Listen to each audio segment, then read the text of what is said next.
तुम्ही एक ऑब्झर्व केलंय का? तुम्ही कुठलाही इंटरव्ह्यू द्या, तुम्हाला इंटरव्ह्यूवर तुम्हाला तुमच्या प्रोजेक्टबद्दल विचारणार. ज्या प्रोजेक्टमध्ये तुम्ही काम केलंय किंवा ज्या प्रोजेक्टचा तुम्हाला एक्सपिरियन्स आहे, तो प्रोजेक्ट तुम्हाला विचारला जातो. त्याचं मोटो काय असतो? त्याचा पॉइंट ऑफ व्ह्यू बघण्याचा काय असतो?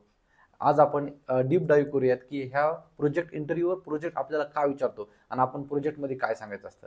रिसेंटली मी 1-2 मॉक इंटरव्ह्यूज मी घेतले. मी त्यांना रोल्स, रिस्पॉन्सिबिलिटीज अजून काही बरंच काही प्रोजेक्टबद्दल विचारलं.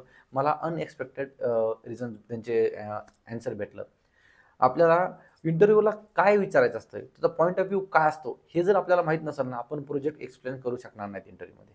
सो आज आपण इन डिटेलमध्ये बघूयात. तुम्ही जर ॲज अ फ्रेशर असाल किंवा ॲज अ एक्सपिरियन्स असाल, फ्रेशर असाल तर तुमचा जो काही कॉलेजचा प्रोजेक्ट आहे तो कसा एक्सप्लेन करायचा, एक्सपिरियन्स असाल तर तुम्हाला स्विच करायचा असेल तर लास्ट ऑर्गनायझेशनचा प्रोजेक्ट कसा एक्सप्लेन करायचा आणि इंटरव्ह्यूचा पॉइंट ऑफ व्ह्यू काय असणार आहे, हे आज आपण इन डिटेल ह्या व्हिडिओमध्ये बघणार आहोत. व्हिडिओ लास्टपर्यंत बघा आणि चॅनलवरती नवीन असेल तर चॅनलला सबस्क्राईब करायला विसरू नका. सो सगळ्यात importance of project in interview.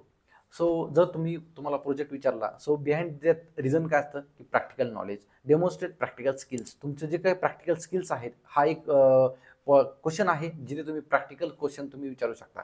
Theoretically तुम्हाला माहिती आहे की यार एखाद्या प्रोजेक्टमध्ये कोडिंग चालते किंवा काय चालतं, बट जे प्रॅक्टिकल स्किल्स तुम्ही जे काय केलं, एखादा इंटरव्ह्यू आहे त्याला असं नाही पाहिजे की प्रोजेक्टचं नेम काय आणि त्याचं एंड काय, त्या प्रोजेक्टमध्ये तुम्ही प्रॅक्टिकल कसं केलं. ओके. सगळ्यात मेन काय असतं ना, थेरोटिकली आपण बघतो की यार प्लॅन ऑफ ॲक्शन असते की यार आपल्याला प्रोजेक्ट असा करायचा किंवा काय करायचं किंवा त्याचं एंड रिझल्ट काय हे सगळ्यांना माहीत असतं आणि आपण एक्सप्लेन पण करू शकतो ॲज अ समरीमधून.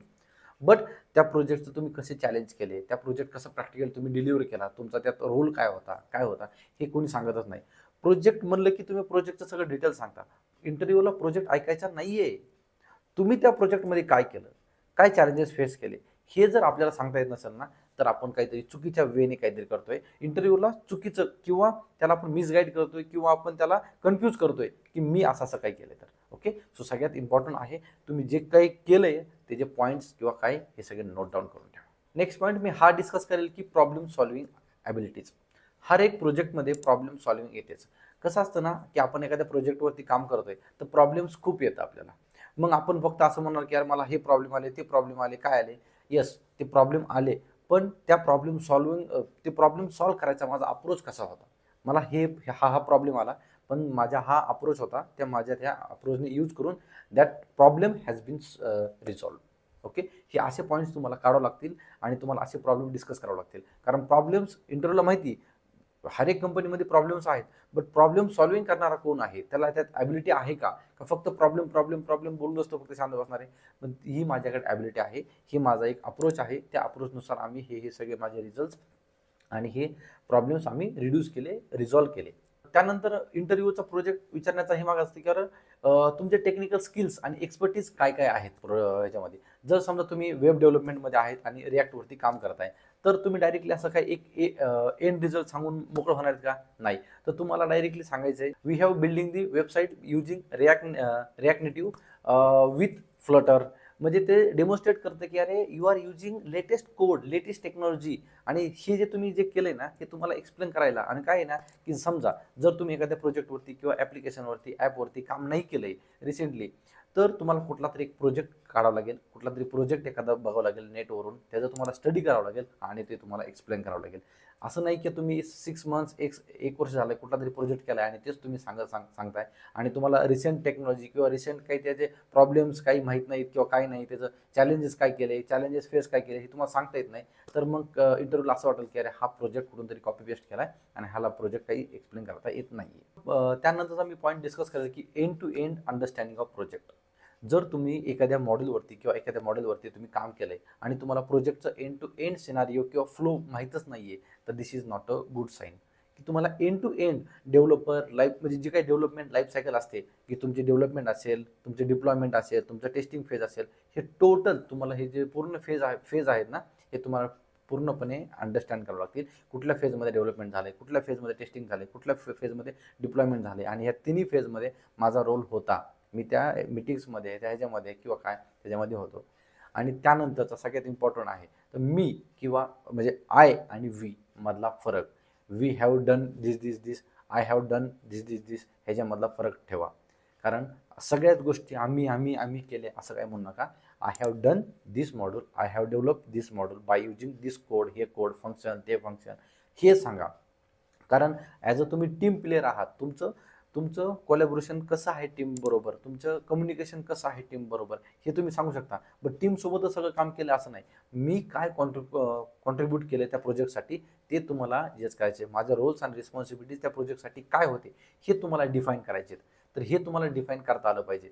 ऑफकोर्स की तुम्हाला टीम बरोबरच काम केलंय आणि हे पण सांगता आलं पाहिजे की मी टीम बरोबर काम केलंय, टीमच्या मीटिंग कशा अटेंड केल्यात, टीमला हेल्प कसं केलंय आणि टीमबरोबर माझं कसं कम्युनिकेशन, कोलॅबोरेशन, माझं कॉन्ट्रिब्युशन कसं व्यवस्थित होतं हे पण तुम्हाला दाखवता आलं पाहिजे. हे जर तुम्हाला डिफाईन करता आलं, शो करता आलं ना, तर असं होईल ना इंटरव्ह्यूला की हां, हा एक चांगला टीम प्लेयर आहे आणि हा टीममध्ये चांगलं काम करू शकतो किंवा वर्क करू शकतो. So that is a good sign की तुम्ही ते शो करू शकता.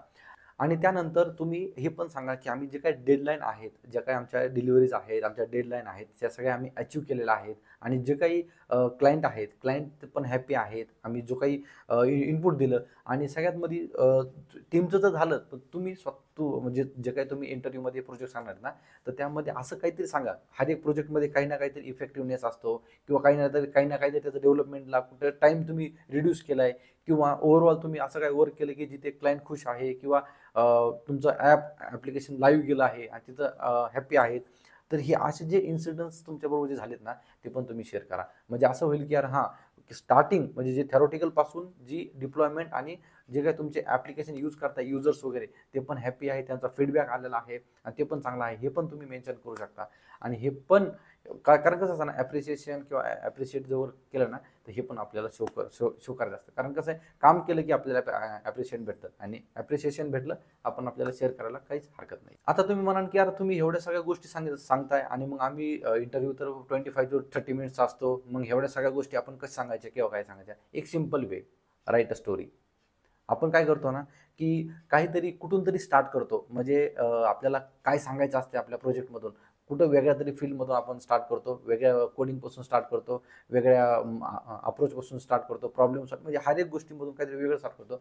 स्टोरीमध्ये कसं असतं, इंट्रोडक्शन, त्याचा अप्रोच काय, त्यात कोणत्या कोणत्या लँग्वेज यूज केल्यात, कोणत्या कोणत्या टेक्नॉलॉजी यूज केल्यात, कोणत्या कोणत्या टूल्स यूज केले आहेत, माझा रोल्स आणि रिस्पॉन्सिबिलिटीज काय होत्यात, आउटपुट काय आले, चॅलेंजेस काय केलं, ओव्हरकम मी कसं केलं, डिप्लॉयमेंट कसं केलं. ही एक त्याची स्टोरी तुम्ही तयार करा. स्टोरी तुम्ही लिहून घ्या आणि ती रिपीट करा स्वतःहून. म्हणजे कसं की तुम्हाला माहिती प्रोजेक्ट तर विचारला जाणारच आहे. तर जसं आपण स्टोरी सांगतो तसं स्टोरी टेलिंगसारखं म्हणजे कसं आपल्याला इंटरव्ह्यूअरला इझिली अंडरस्टँड होईल असं एक्सप्लेन करायचं आहे, ना की आपल्याला इंटरव्ह्यूला कन्फ्यूज करायचं आहे. ओके. सो सगळ्यात मेन इंटरव्ह्यूचा हाच मोठा असतो की जो काय कॅन्डिडेट आहे, okay, candidate should have knowledge of coding, team player, communication, collaboration, त्याचं इंडिव्हिज्युअल कॉन्ट्रिब्युशन, ओके, ह्या सगळ्या गोष्टी त्याला technical knowledge, practical knowledge, okay, problem solving abilities. Okay. So इंटरव्ह्यूअर should need all these things, okay, from one candidate. तर ह्या गोष्टी तुम्हाला सगळ्या आल्या पाहिजेत. असं नाही की बाबा मी काहीतरी गोष्टी सांगतोय आणि काही नाही. ओके. सो त्यामुळे तो जो प्रोजेक्ट आहे तो प्रोजेक्ट विचारला जातो आणि तुम्हाला एक्सप्लेन करायचा आणि सगळ्यात इम्पॉर्टंट तुमचा मी असे पण रिझ्यूम्स बघितलेत. आता माझ्याकडे रिझ्यूम्स येत आहे, मॉक इंटरव्ह्यूज घेतोय. रिझ्यूम एकाचा असतो, प्रोजेक्ट दुसऱ्याचा असतो आणि तुमची प्रोफाईल असते ती तुमची वेगळी असते. सो ही तुमची सगळं मॅच झालं पाहिजे. हे सगळं मॅच झालं पाहिजे. तुम्ही जर जावा डेव्हलपरला हे करताय तर तुम्हाला जावा डेव्हलपिंगचाच प्रोजेक्ट पाहिजे. त्याच रिलेटेड तुमची टेक्नॉलॉजीचं सगळं हे पाहिजे. नाही असं नाही की तुम्ही फ्रंट एंडचा म्हणजे तुम्ही ॲज अ फ्रंट एंड तुम्ही अप्लाय केला आहे आणि तुम्ही कुठलं तरी एखादं मशीन लर्निंगचा प्रोजेक्ट घेतला आहे. तर हे मॅचच होत नाही ना. तुम्ही एक्सप्लेन कसं करणार आहे ह्याचा अर्थ की सरळ सरळ. आणि कसं असतं ना, इंटरव्ह्यूवाले त्यांना इंटरव्ह्यू घेऊन खूप प्रॅक्टिस झालेली असते. त्यांना लगेच कळतं की अरे ह्या कॅन्डिडेटची प्रोफाईल काय आहे, या कॅन्डिडेटचा प्रोजेक्ट कोणता आहे, स्किल कोणता आहे आणि टूल्स कोणता आहे. हे जर मॅच नाही झालं ना, तुम्ही 5 मिनिटामध्येच रिजेक्ट होऊन जाल. ॲक्च्युलीमध्ये तर तुम्ही इंटरव्ह्यूलाच जाणार नाही, कारण तुमचा रिझ्यूमच तेवढा शॉर्टलिस्ट नाही होणार. बट असंही करू नका. मला ऑब्झर्व केलं आहे, माझ्याकडे रिझ्यूम्स येतात, मॉक इंटरव्ह्यूज येतात, प्रोजेक्ट एकाचा असतो, रिझ्यूम एकाचा असतो. असं नका करू. तुमचं जे टेक्नॉलॉजी आहे, तुम्ही ज्या प्रोजेक्टवरती ज्या टेक्नॉलॉजी काम करताय तोच प्रोजेक्ट तुम्ही करा. नसेल तर तुम्ही सर्च करा, त्या रिलेटेड प्रोजेक्ट प्रॉपर करा आणि जसं मी तुम्हाला आता एक्सप्लेन करतोय त्याप्रमाणे एक स्टोरी करा आणि स्टोरी तुम्ही अटॅच करा. आत्तापर्यंत हा जर व्हिडिओ तुम्हाला व्हॅल्युबल वाटला असेल ना, तर प्लीज या व्हिडिओला लाईक करायला विसरू नका. परत सांगतो, इंटरव्ह्यू तुम्हाला फक्त प्रोजेक्ट एक्सप्लेन करायचा आहे म्हणून तुम्हाला तो क्वेश्चन विचारत नाही. सगळ्यात इम्पॉर्टंट की तुम्ही वेल प्रॉब्लेम सॉल्व्हर आहात, कोलॅबोरेटर आहात, एक स्किल प्रोफेशनल आय टीमध्ये आहात किंवा तुम्हाला यायचं आहे, एंट्री करायची आहे आणि तुम्ही एकदम प्रॉपर तो एकदम क्लीनली तुम्हाला तो प्रोजेक्ट एक्सप्लेन करायचा आहे. सो चान्स खूप कमी भेटत आहे आणि हा एकच प्लॅटफॉर्म असतो की तुम्ही प्रॅक्टिकली किती स्ट्राँग आहेत, कसा प्रोजेक्ट हँडल करू शकता इंडिव्हिज्युअली आणि टीममध्ये, हे सगळं दाखवतं. आणि जर मी तुम्हाला टिप सांगाल ना, जर तुम्ही समजा एक्सपिरियन्स असाल तर तुम्हाला प्रोजेक्ट वगैरे शो नाही करता येत. जर तुमच्याकडे काही गिट वगैरे काही पोर्टफोलिओ असेल तर तुम्ही शो करू शकता.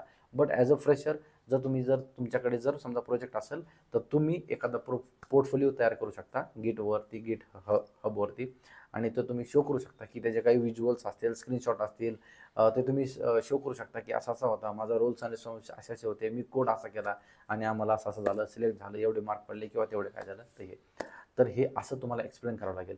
ओके, सो हा आय थिंक ह्या तुमच्या हर एक क्वेश्चनचे मी ॲन्सर दिले आहेत प्रोजेक्टचे किंवा काय, तर हेच रिझन असतं इंटरव्ह्यूला की तुम्हाला तो प्रोजेक्ट विचारतो. ओके, सो व्हिडिओ आवडला असेल तर परत एकदा सांगतो की लाईक करायला विसरू नका. व्हिडिओ बनवायला आणि तुमच्यापर्यंत मला पोहोचवायला खूप मेहनत लागते. सो यस, लाईक तो बनता आहे. त्यानंतर जर चॅनलवरती नवीन असाल तर सबस्क्राईब करायला विसरू नका. तुमच्या फ्रेंड्सबरोबर पण शेअर करा. जे इंटरव्ह्यूमध्ये प्रोजेक्ट एक्सप्लेन करायला लॅक करताय त्यांच्याबरोबर हा व्हिडिओ शेअर करा आणि चॅनलवरती नवीन असेल तर सबस्क्राईब करायला विसरू नका. Thanks for watching. Till then, bye bye.